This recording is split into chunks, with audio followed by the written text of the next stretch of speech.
DAF est donc à la page au niveau des outils de communication. Quelles sont vos propositions face aux défis environnementaux dont on parle de plus en plus, bien sûr, et encore plus dans cette période de post-Covid? Ouais. Première chose que l'on fait, c'est on continue déjà de répondre favorablement à ces contraintes environnementales à travers les moteurs que l'on met dans nos véhicules. C'est-à-dire qu'il ne faut jamais oublier que les moteurs MX-11, MX-13 et même les PX qu'on met sur les LF sont des véhicules qui sont peu gourmands en carburant. Ça veut dire que notre empreinte environnementale à travers les émissions de CO2 est déjà limitée du fait de la pertinence de nos moteurs en ce qui concerne la consommation. C'est encore plus pertinent quand on allie à ça, et on est également la seule marque à le faire, on offre systématiquement à la livraison d'un tracteur une formation à la conduite économique et rationnelle qui est dispensée par notre partenaire historique CGI. Et donc, quand on combine la pertinence de notre moteur avec cette formation, on arrive réellement à des gains de consommation qui font que notre empreinte CO2 est diminuée comparativement à un véhicule qu'on aurait pu vendre il y a 10 ans ou 15 ans en arrière, qui n'avait pas le même moteur et qui n'avait pas ce suivi. Pour autant, la technologie diesel ne suffit pas. Donc, on travaille aujourd'hui à l'homologation de notre motorisation MX-11 et MX-13 avec un carburant B100, donc un carburant gasoil issu à 100% de l'agriculture biologique. Donc ça, il y a aujourd'hui un gros faiseur sur le marché français qui s'appelle le groupe Avril, qui commence à distribuer chez des clients un carburant qui s'appelle Oléo 100. Donc, c'est un carburant 100% bio qui s'appelle Oléo 100.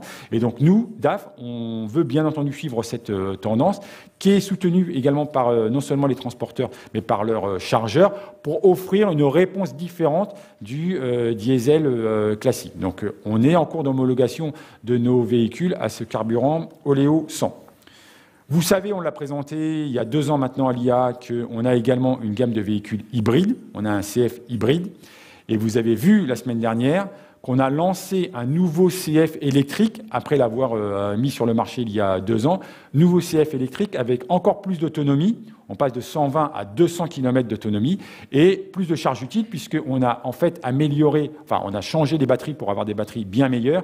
Et donc, non seulement on a gagné en autonomie, mais on a également gagné en poids puisque ces batteries sont allégées de 700 kg comparativement aux batteries que l'on mettait précédemment dans nos véhicules. Et ça, c'est du présent puisque aujourd'hui, un client qui veut un CF électrique, on est capable de lui vendre un CF électrique en France.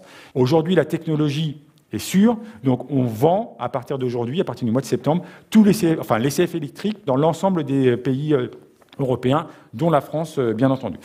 Donc ça, c'est nos réponses à court terme. Donc les 4 réponses, c'est la technologie diesel, très pertinente, le B100, l'hybridation et l'électrification de notre gamme. Ça, c'est pour le court terme. À long terme, le groupe PACCAR est persuadé que la technologie qui restera, c'est l'hydrogène. Donc on a déjà des véhicules aux États-Unis qui roulent avec cette technologie hydrogène. En partenariat avec Toyota, il y a des véhicules Kenworth qui sont équipés de cette technologie et qui tournent dans le port de Los Angeles. Et on est persuadé qu'à moyen terme, c'est cette technologie qui va l'emporter. Donc il va y avoir plein de différentes technologies qui vont apporter des réponses à plus ou moins court terme. Le B100 en est une, comme il y a eu il y a quelques années en arrière des constructeurs qui s'étaient lancés sur des véhicules au gaz. Ce sont des solutions temporaires, mais la vraie solution du futur, c'est vraiment l'hydrogène. L'avenir de DAF. L'avenir, il faut se préparer pour l'avenir. En fait, vous le voyez, nos métiers sont totalement en train de changer pour 2 raisons. La première, c'est que les produits évoluent. Il y a un changement également majeur qu'on constate, c'est la demande accrue en service de la part de nos clients. Aujourd'hui, il faut se préparer à ne plus vendre un camion ou en disant simplement « mon camion c'est le meilleur, c'est pour ça qu'il faut que vous l'achetiez, cher client », mais je vous vends la meilleure gamme de services autour du meilleur camion. Vendre un camion aujourd'hui, sans parler des services qu'il y a autour, ça ne suffit pas. Et donc, il faut être prêt à changer un petit peu son approche du marché parce que c'est le marché qui nous le demande. Et chez DAF, nous, on fait en sorte de préparer le réseau à ces changements. Quand on parle de services, vous savez qu'on a un programme mis en place qui s'appelle la force des services. Chez DAF, on doit être fier d'avoir la gamme de services la plus large qu'on puisse offrir à un client. On accompagne le client sur toute la durée du cycle de vie de son véhicule.